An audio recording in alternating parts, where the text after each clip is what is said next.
Now I'm very excited to welcome for the first time on this podcast, Mr. Joey Vam to the Odds Breakers. You can follow Joey on Twitter at JoeyVam_. Joey, thanks so much for coming on the show, my man. I mean, we're into football season here. It's already college football week 4. How's the season treating you? It's been very interesting so far. So week 2 was a down week for me. Week 1 I did very well, and then week 3 I absolutely crushed it. As you know, I was all over Missouri last Saturday.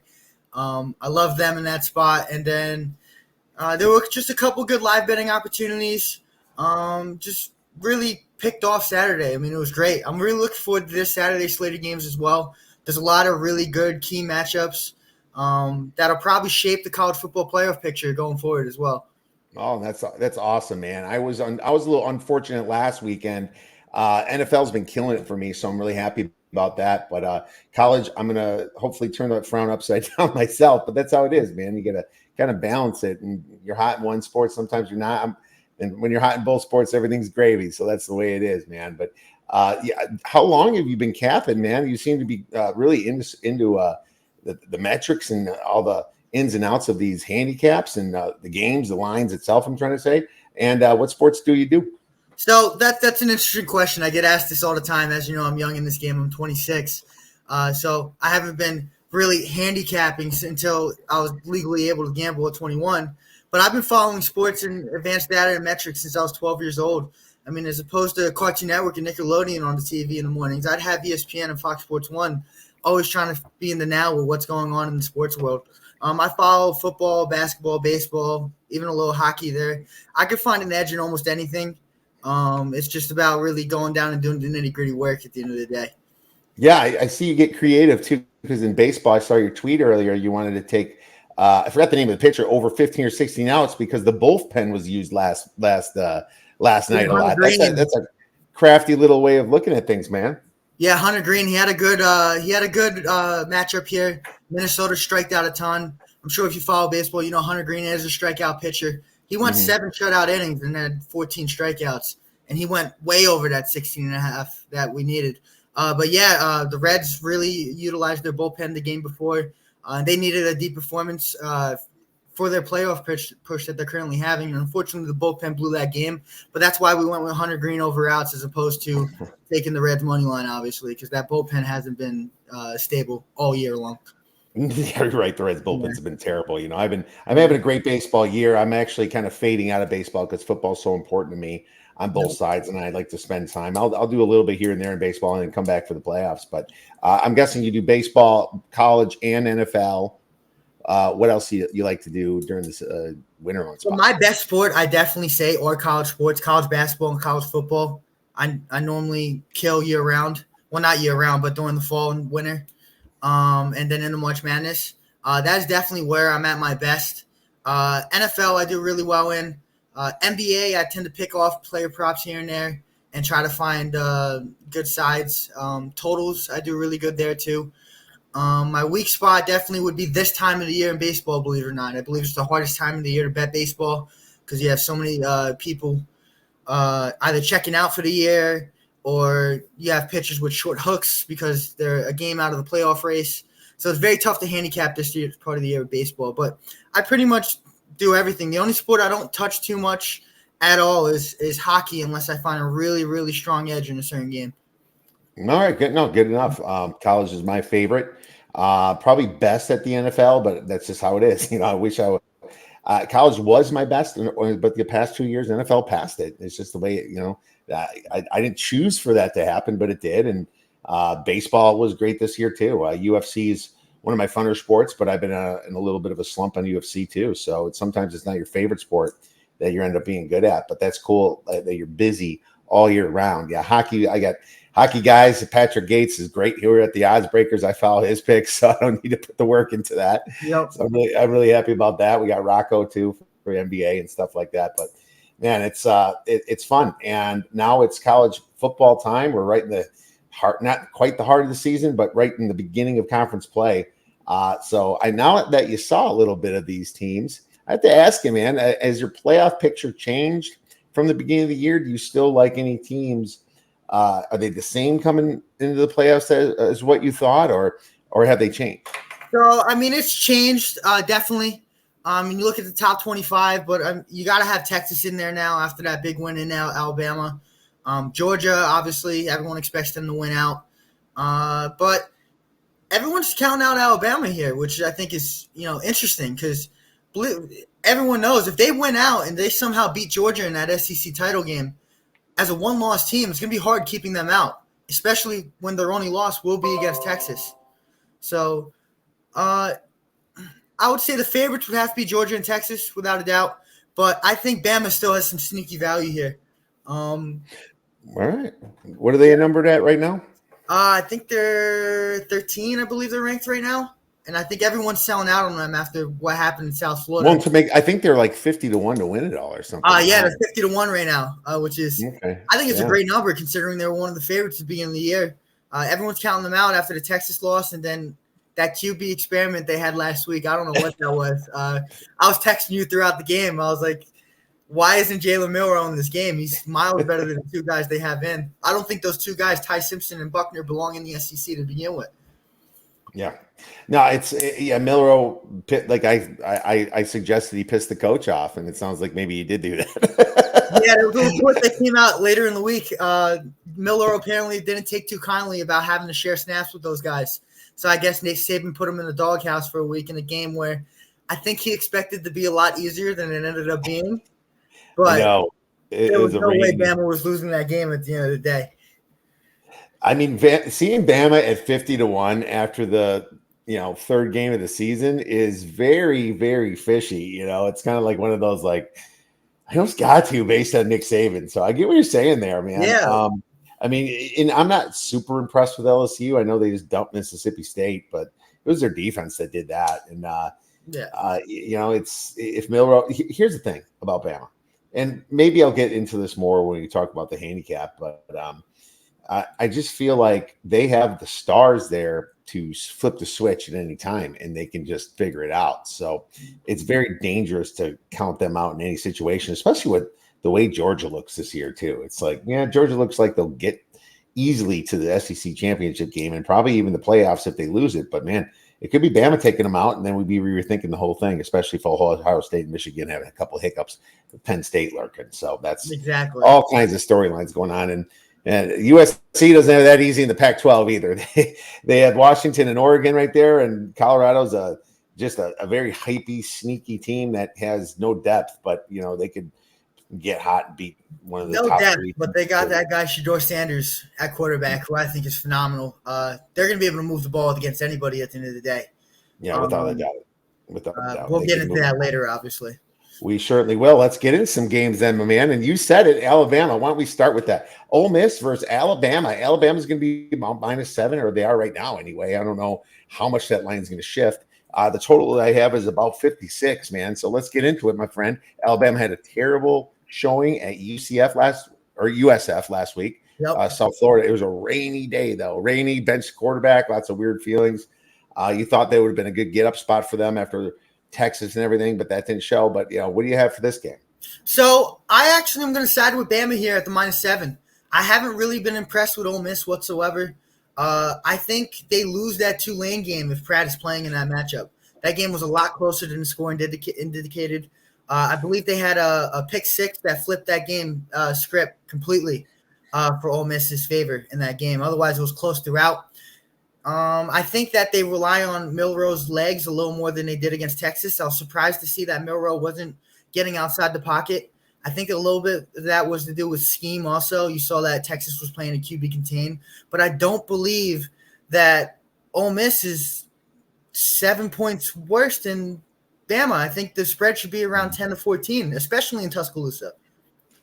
Yeah, I mean, it's certainly weird seeing it go down like that. I know that Alabama, had the hiccups and everything, but this is, like we just said, it's Alabama. And what's funny about this is that the books, for the first time against probably any Ole Miss game, most Alabama games, they're going to need Alabama.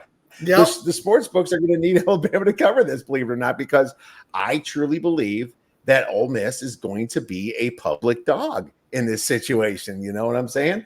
And you never really want to be on the side of a public dog. That doesn't always benefit you in that situation. So, yeah, I mean, Alabama, it's 6.5 here at Betfred, which is a little bit nicer. Even it's like if you can shop that baby around, Alabama Ole Miss at 6.5. That just shows you how much public money is coming in on this game. I thought I had it pulled up too on the NCAA Action Network here. I will look real quick to see how much public is on it.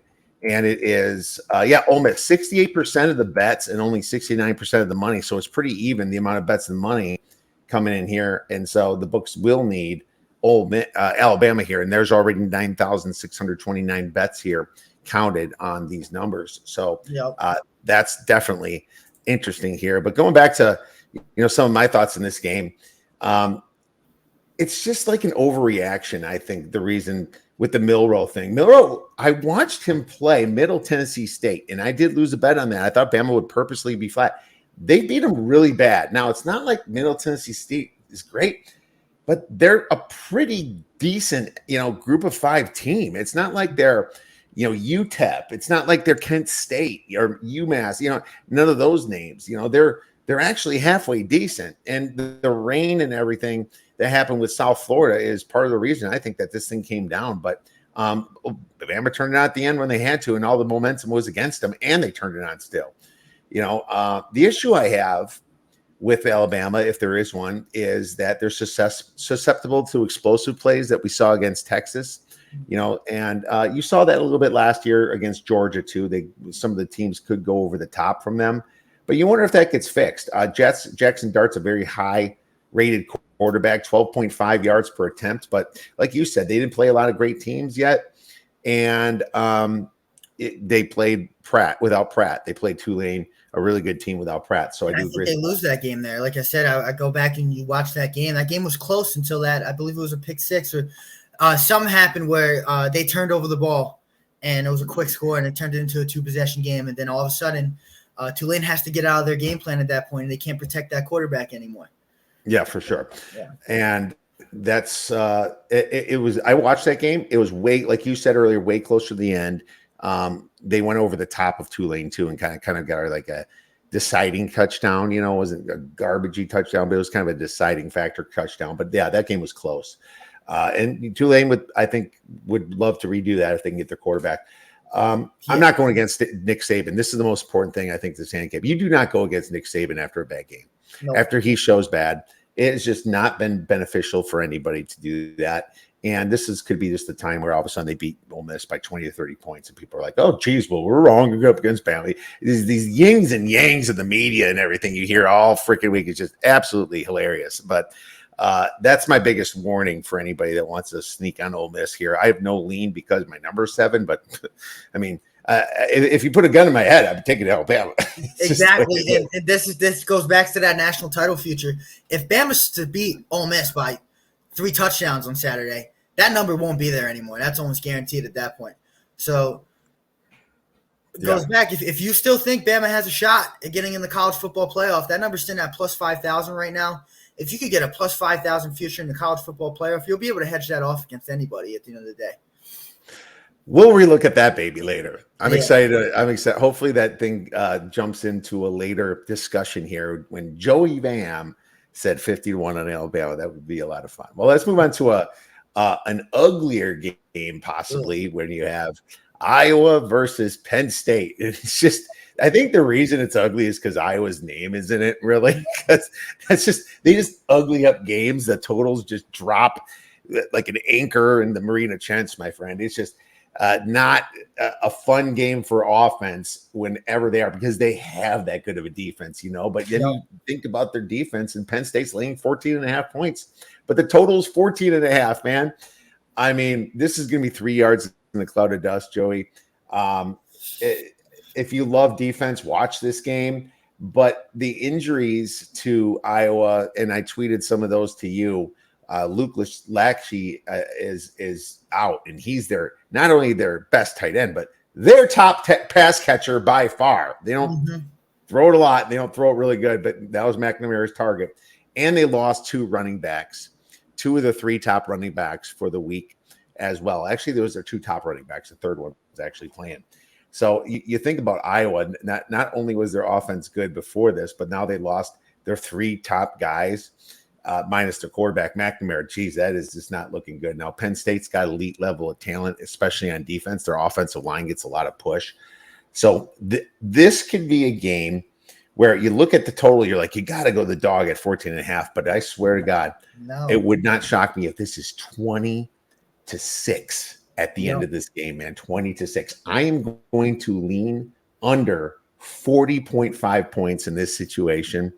And the only way it goes over if good old Franklin does what he likes to do and cover those spreads at the end, and you're sitting there at 37 points or something, and garbage happens. So that's possible, but I'm not gonna lie, I was pretty close to taking an under. I'm just gonna sit on it for a while and make my decision Saturday, Joey. Yeah, I'm still thinking about this one too. The biggest thing I'm worried about is Penn State has some explosiveness on the offense, and if this game does get away from Iowa, this game could get ugly fast. But this goes back to what I talked about. I think Iowa comes out with a very conservative game plan. They don't really try to push the ball downfield. They try to move the chains, get a first down every 3 downs, milk that clock. Classic Iowa, ugly football. That's the only way this game stays close and Iowa has a chance in the first place, especially with missing those pieces on offense. I'm leaning taking Penn State on the spread because I'm having a hard time seeing how Iowa's going to score the ball at all, and that's what I'm worried about here, is if that game does get away from Iowa, what's going to happen then? That's what I'm worried about. They don't have the firepower to score, really. It would be – my worry is a defensive touchdown or so, because that could happen, and then it just could – let's just say that happens early and Iowa's up 7-0. I don't see Iowa scoring again, but they're going to play some really tough D against Penn State, and Penn State's going to have to kind of crawl their way back in the game, and you might get 13-7 by the end of the day, right? It could be 12-7, 4 field goals that beats them. That's where the game is going to depend on. I believe if Penn State jumps out in front early, that game could get ugly. But if it's a close game, or if Iowa somehow, like you said, gets that defensive touchdown, Iowa's just going to sit on the ball. They're going to put Penn State in a bad field position. They won't care if they got to punt from the 45-yard line every time and pin them at the 10. It doesn't matter because they'll rely on their defense to win them that game. And for sure, I think you and I can agree on that. That's the only way Iowa wins this game. They're not going to win a shootout. Well, Iowa's got like the best punter in college football too. Yep. I think it's Torrey Taylor or something. He's like punting like 50 to 60 chunks of yards. It's just absolutely ridiculous, and he's their best player. Yes, it was just crazy to say that a punter is the best player, but that kid's gonna end up in the NFL just because of his leg and how accurate he is.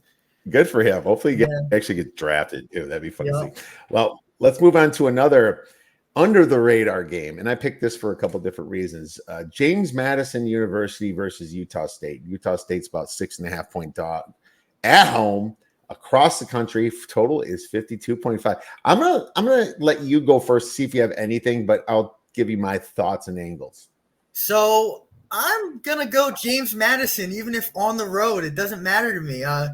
We watched this Utah State team get ran all over by Air Force. And James Madison has a very strong offensive line, a good run game, and a quarterback that isn't really going to turn over the ball at the end of the day.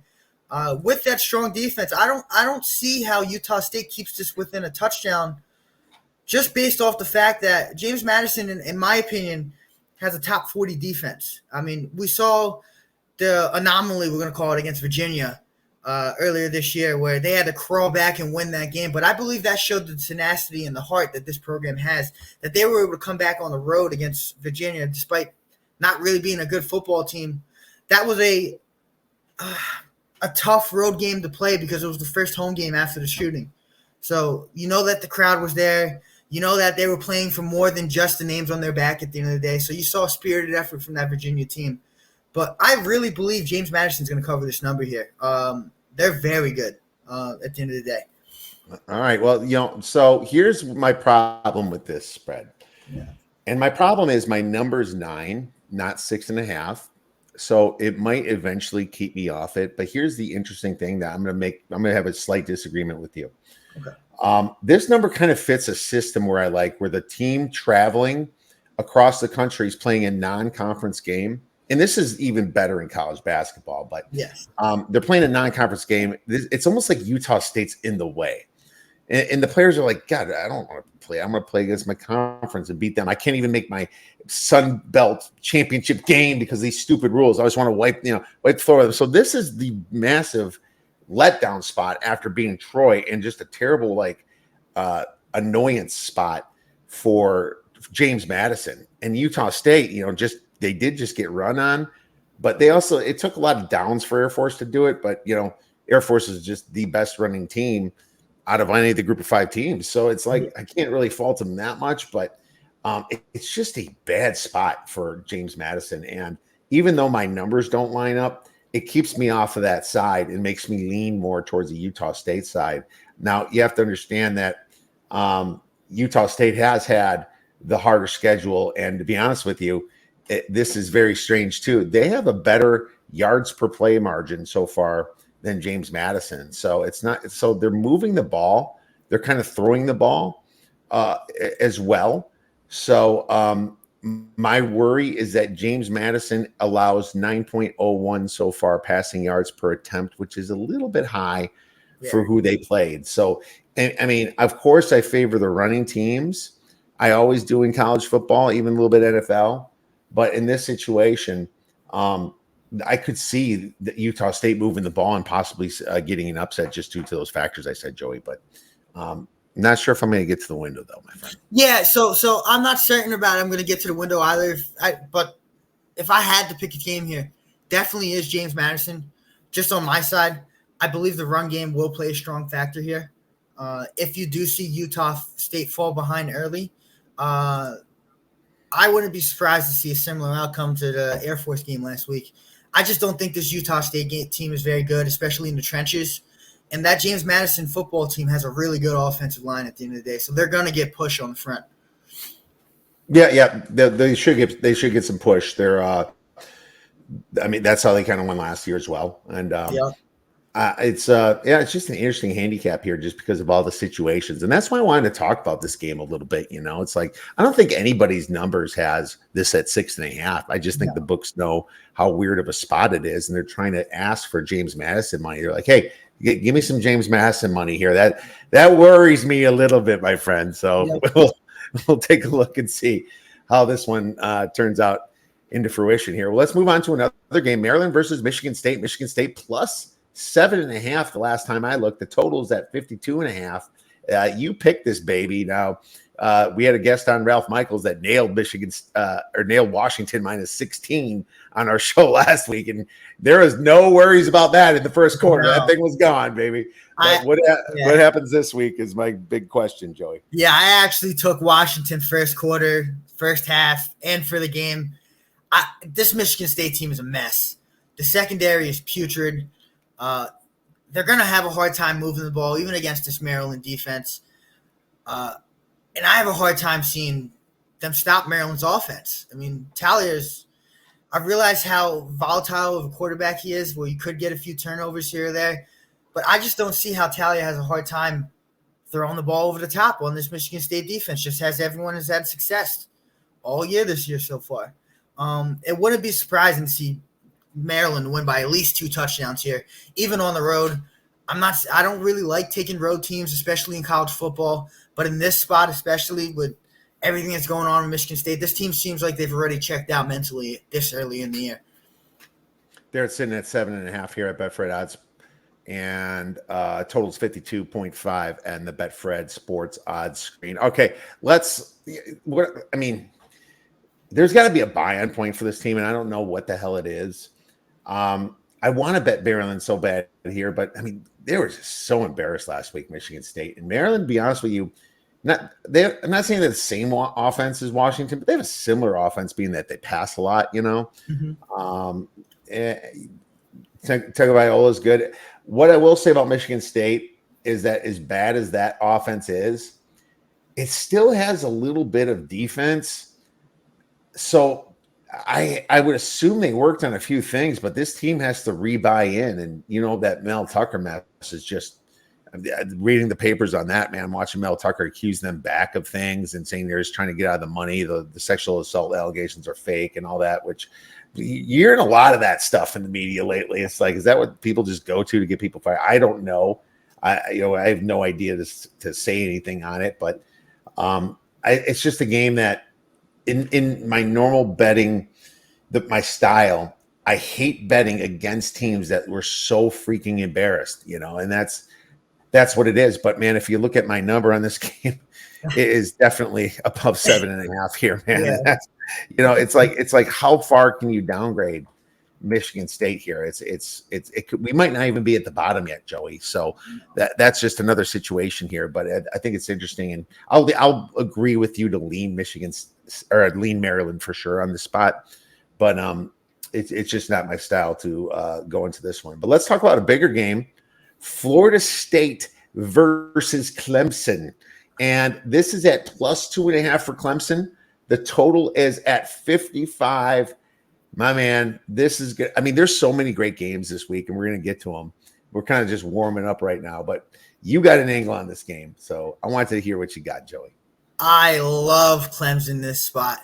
I feel like everyone's going to look at how they beat Florida State in Florida last year, and Florida State's going to come in with this game with a chip on their shoulder, blah, blah, blah. At the end of the day, Jordan Travis is turnover prone. And I think that's going to play a large factor into this game because Dabo's going to have that defense ready to go. Klubnik, he's still young. He's still got some hiccups there at quarterback, but this is still an explosive offense. And we saw, at least in the first half against that LSU game, they are susceptible still to some explosive plays. I think that Boston College game was a little bit of an anomaly. I'm not really using that to handicap this spot.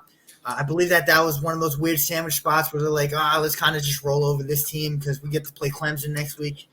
I would not be shocked to see Dabo and this Clemson team upset Florida State this weekend. I mean, this is one of my favorite spots on the board. It fits that system that I was talking about with Missouri last week, with ranked teams on the road under a touchdown. This seems like a real nice spot for Clemson to pull an upset and kind of remind college football that, hey, we're still here at the end of the day. Ranked team on the road laying less than a touchdown is where you look towards the home dog, right? Yes. Okay. Yeah. So that's the system he's talking about. And I don't know the exact number on it, but I know that is a above 52% system. So very interesting for that one. Man, I can't downplay how bad Clemson looked against Duke and the first half against FAU though, and they looked like shit. It was more Charleston Southern even. That's what it was. Charleston Southern, the first quarter or so. And then, of course, they scored like 60 in the second half, right? Yeah. So it's just like, I was like, Clemson? I tweeted out some funny meme about it. But Clemson got better. They did. Since the Charleston Southern game, they figured some stuff out, and they put it on FAU. And Clay Kubnik, I expected him to start better this year, but he didn't. But they're sitting here with one loss against Duke. They know that their ropes they're on their back. They're tied up. They're like, we can't allow another loss if we want our playoff chances to still remain alive. They're definitely more desperate right now than Florida State. Florida State kind of escaped the loss. And I have to assume that Florida State did look up towards the next game. And I have to assume that's part of it in Boston College. I actually lost the team total on Florida State 36 or something. They had 31 points in the third quarter, middle. And I'm like, seriously, this is going to be easy. No, they didn't score another freaking point because their mindset went away. Well, if their mindset's going away that easily, that makes me a little bit worried. Now, FSU is number 3 in explosive plays, but Clemson's defense thrives on stopping explosive plays. So that's how they've always been over the years. And the total is interesting in this game because I think Clemson can score on this defense at home, and I think Florida State could get there. So it's a great spot for Clemson, and I don't want to go against Clemson at home here with Dabo with his back to the wall. But it's 2.5. I think you're going to get 3 if you wait on it. So I think that would be a better situation. And I believe it or not, even with as good as Clemson's defense shows, Florida State's defense is risky, boom, bust. They could either get smoked or get massive sacks and turnovers. So I like the over a little bit. I don't like it. I'm leaning it at 55. We're going to take a look at the weather when it gets a little closer here, but I'm going to lean to the over. And Ryan just popped in and said Michigan State sucks, and I don't disagree with you, Ryan. I don't disagree with you He, whatsoever. he says go blue, so you know what side he's on, right? Yep. Well, there's blow away records, Ryan, and Yes. we'll be all right. Michigan needs to look a little bit better too. There's a lot of teams that need to look a little bit better. I But haven't really been impressed with anybody really in the top 25. There's a few teams, but like there's a lot of parity this year in college football. So as the season goes on, the college football playoff picture could get a little chaotic, which I'm excited to see how that turns out. Yeah, and the teams that look good that haven't played anybody, you can say USC, Washington hasn't played anybody. I mean, Michigan State, they're nobody, right? I mean, there's just top teams that haven't played anybody yet. So it's all going to figure itself out soon, baby, and that's what we love about conference play. Yeah, and you just touched on Clemson's defense limiting explosive plays. That's why I think Jordan Travis's penchant to turn over the ball is going to come into play here, because he could turn around and say, I'm tired of taking the underneath routes here, taking these 5-10-yard plays, and try to shoot one in a double coverage into those talented wide receivers that they have. And that's where I can see this game changing, and that's why I like Clemson so much, because they won't allow Florida State to get those big 50, 60-yard chunks that they love to get on offense. Without a doubt. Yeah. Let's move on to maybe the biggest game of the weekend, Ohio State versus Notre Dame. And Notre Dame is now, I believe, +3. And this total is around 55 as well. Now, I have a play on this one. It's my best bet of the podcast. And so I'll go first, if that's okay. Yeah. I'm just going to say I am not impressed with Ohio State. And I just they just don't look crisp yet. And I know that they have the athletes that, Georgia has, the type of athletes that Alabama has. And I love Harrison, man. How do you not love, Marvin Harrison Jr.? I think he's going to, I think Hunter, of course, from Colorado is going to have a big case, but I think Marvin Harrison might be the first receiver taken in the draft as well this year. He's, just looking amazing here, but I'm not super impressed with Kyle McCord. 69.7% completion looks fine and everything, but man, they have not played anybody either. Ohio State plays Indiana, only scores 23 points, and that shouldn't be that hard of a game. Youngstown State, they're probably being vanilla on purpose, but they scored 35, and it took them a while to get going here. Western Kentucky, 63-10 is where they kind of padded their stats. But then you have this Notre Dame team with Sam Hartman. Finally, Notre Dame has a quarterback. Finally, it took them forever. But it's almost the perfect pairing this year because Notre Dame has an amazing defense. And if you remember last year, that Ohio State game, everybody thought Ohio State was the best. Well, Notre Dame almost upset them. And that 10-21 final score at home at the Shoe, that did not show you what the real game was. This was more of a 13-10 type of game, in my opinion. But Notre Dame's defense, absolutely got frustrated, but man, I love their secondary, and that's what makes me lean towards them, towards this handicap here. And that's where I kind of started the handicap, was how good those secondary is for this team. Thomas Harper, Xavier Watts, these guys are absolute beasts out there, and that's where they match up against Ohio State. I feel like Notre Dame could have turned it on a couple more times this year. They got lazy a little bit against NC State, and NC State kind of creeped back to within the touchdown. They're like, what are we doing? Let's put it on them again in the third quarter. And then they absolutely did put them on. Now, with my downgrades and upgrades so far, I make this a pick 'em. I am not saying that Ohio State should be laying, 3 points or 4 points here away. I think this is Notre Dame's best quarterback they've had in years. Notre Dame's yards per play is fantastic. Their defense is fantastic. Man, I'm on the Irish, and I took them at 3.5. I think that, if you look around, you can probably still find a 3.5. I'll dive into the odds a little bit more, but this is my best bet for 3 stars is Notre Dame +3.5. What do you have on this, Joey? So I haven't really picked a side yet, and I can see why you like Notre Dame. But I have some real concerns that Ohio State really just hasn't opened up the playbook for McCord, and that's why this offense hasn't looked as explosive as it has in years past. And that's a big concern for me because these are two very strong defenses. So it's going to come down to the quarterback play at the end of the day, which is why you like Sam Hartman, and I understand that. But I think Marvin Harrison is an X factor here. I'm not sure you can find a corner in the entire country that can stop him from getting 150 yards in a game. Right now, I'm leaning Ohio State. It's not super strong, though, and it's not a spot that I love. Mm-hmm. And I might be over on the Notre Dame side come Saturday afternoon. We'll kind of see.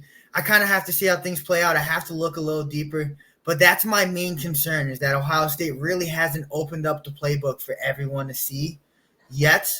And this could be their coming out game for the offense.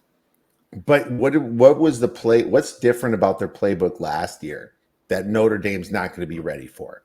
You know, because they played each other last year. I mean, did the coach change up his philosophies? Probably not.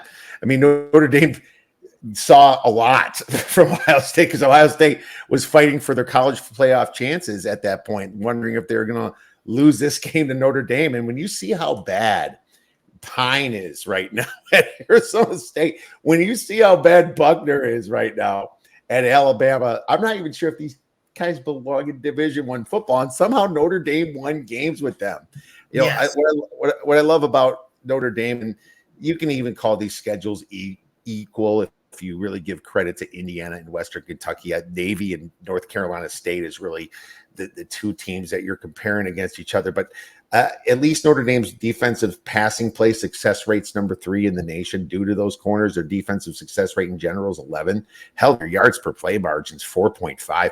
If you want to argue about playbooks, I'm not sure if they opened the playbook yet with Sam Hartman, man.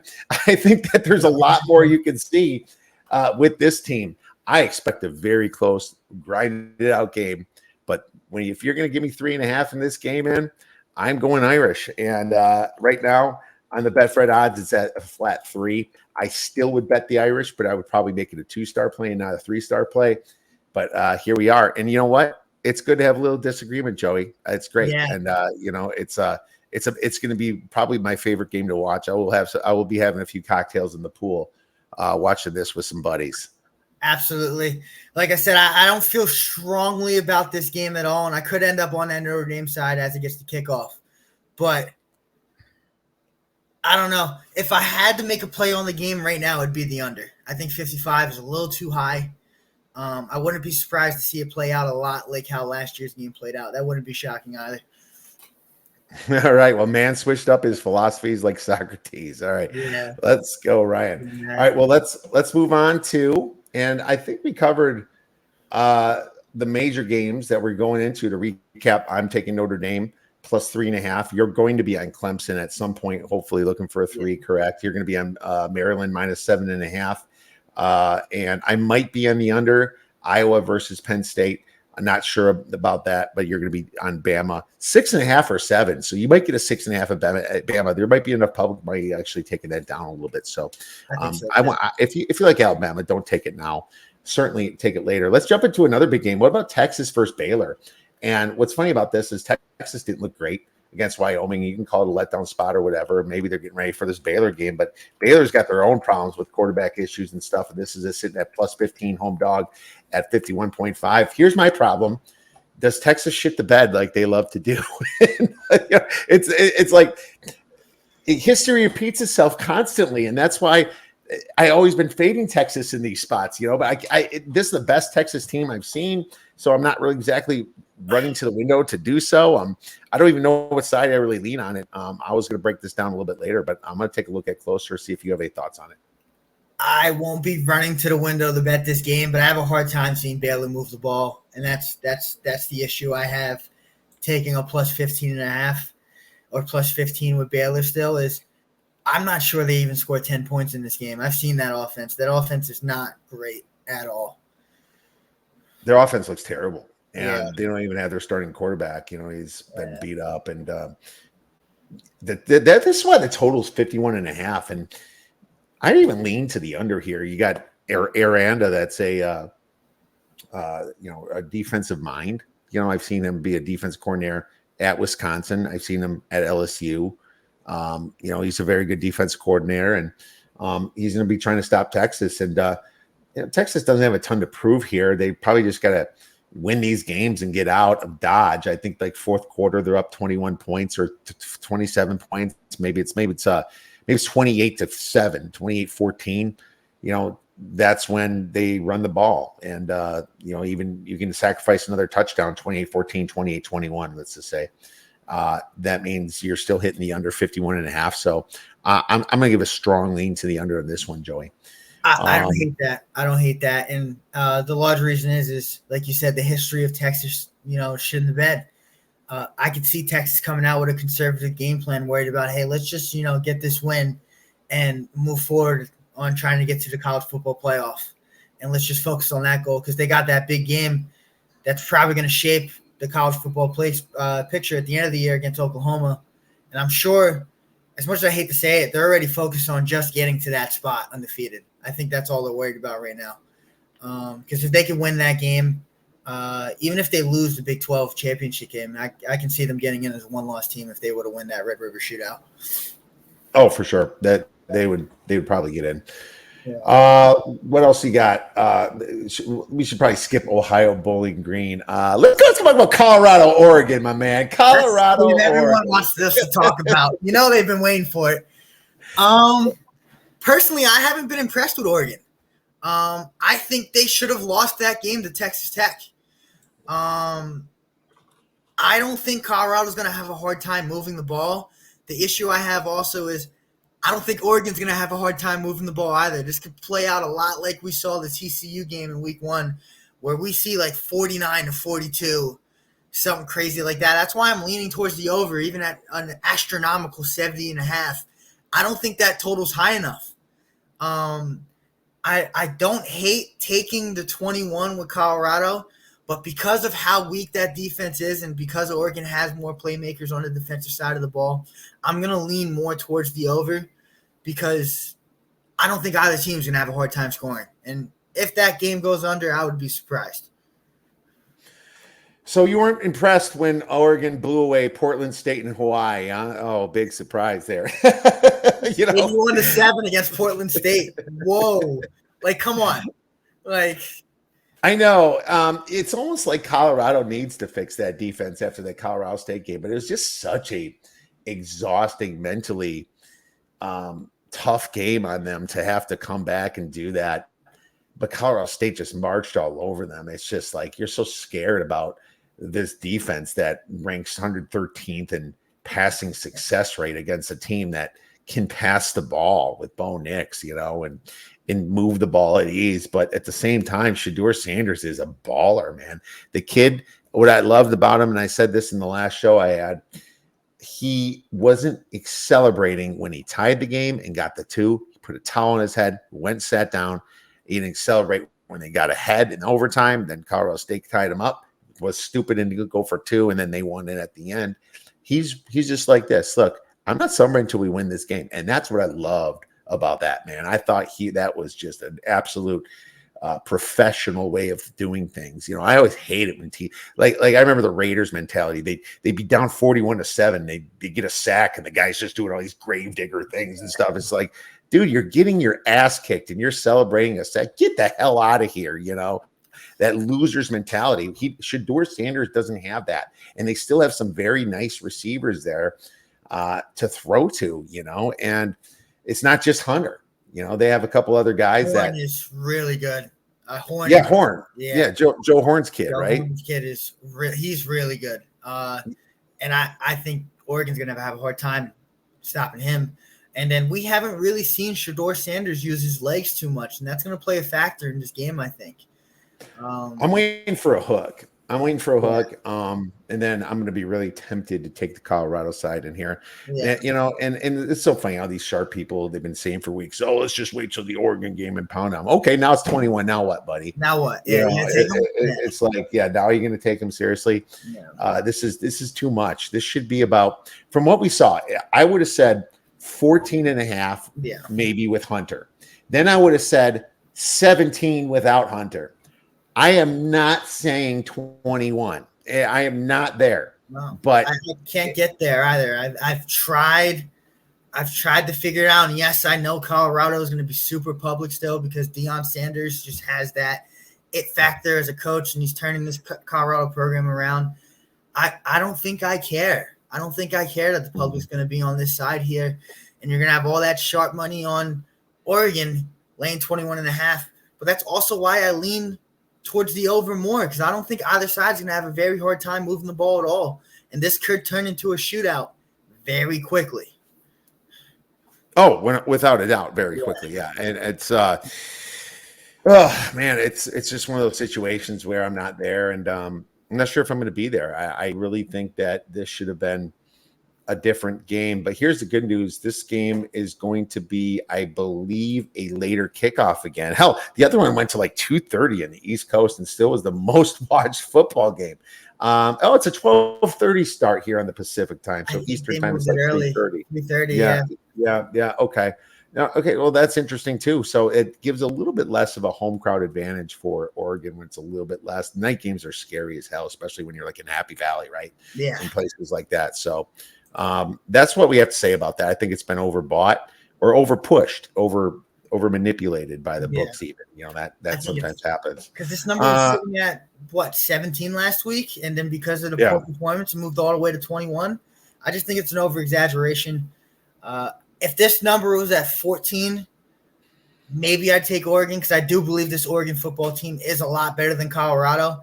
But I just think Deion's going to have these kids ready to play, and that's something that you can't count out. You can't look at the Colorado State game and be like, Colorado State moved the ball too much. This should be a pushover. We talk about letdown spots all the time. They were coming off a big win against Nebraska that nobody thought they were going to win for some reason. Still can't get my head around that. But Colorado is a decent football program. They're going to give some of these top teams, Washington, USC, even Oregon this week, a tough time. I don't think they're going to be pushovers like a lot of people think. Yeah, I don't think so either. Let's move on to Oregon State versus Washington State. We'll end with this one because I don't think we need to talk about Cal Washington. Let's talk about Oregon State versus Washington State. And this could be the more exciting game if Colorado's getting blown out or any of these teams late. This is probably a later kickoff too. I'll look at and just update the spread to make sure that it's still there here. It's 4 o'clock, 7 o'clock on the East, 4 o'clock Pacific. We're at 3. We're at 3. Washington's a home dog at 3. The total is at 57.5. I think this line's been adjusted a little bit, but I'm gonna give out another play in this. I'm taking Washington State, buddy. I'm taking Washington State, and there's a lot of people that say don't over adjust things. Things happen. What I noticed about Washington State is we heard great things about their spring game and how in sync they look. Well, they look really in sync against Wisconsin. And to be honest with you, are they quite as good as Wisconsin? I don't know. I think if they're on a neutral field and things were different, they might have lost that game maybe by 3 points. But wow, did they put it on some other teams like Colorado State and a few others? And man, that quarterback Ward, is he looking good? He is on fire. They have a 27-year-old offensive coordinator over at Washington State. Now, Oregon State had a pretty easy schedule so far. They do have a better defense, certainly, better than before. But I don't like DJ Uiagalelei that much. I don't. There's reasons that he struggled at Clemson. He transferred across the nation, and right now he looks like a stud. But he had a bad game against finally when he plays a good defense. And I'll tell you right now, Washington State's defense also looks pretty good, man. They are stopping teams. They put it on Wisconsin, and Wisconsin lost the first half to them. They were starting to win the second half, but Washington State with that home crowd, eventually pulled that away. And I thought that was very mature of them. But this defense is only allowing 3.56 yards per rush. They're stopping the run here, and they just demolished Northern Colorado on offense, 7 yards per play, allowing 5.62 yards per play, a nice 1.4 margin there. While Oregon State, they played 2 Mountain West teams, and San Diego State did not cover last week. And that game was a little closer than this 26-9. It was kind of a muddy game. And then San Jose State team does not have any defense whatsoever. So, they have a nice yards per play margin of, more like 2.5.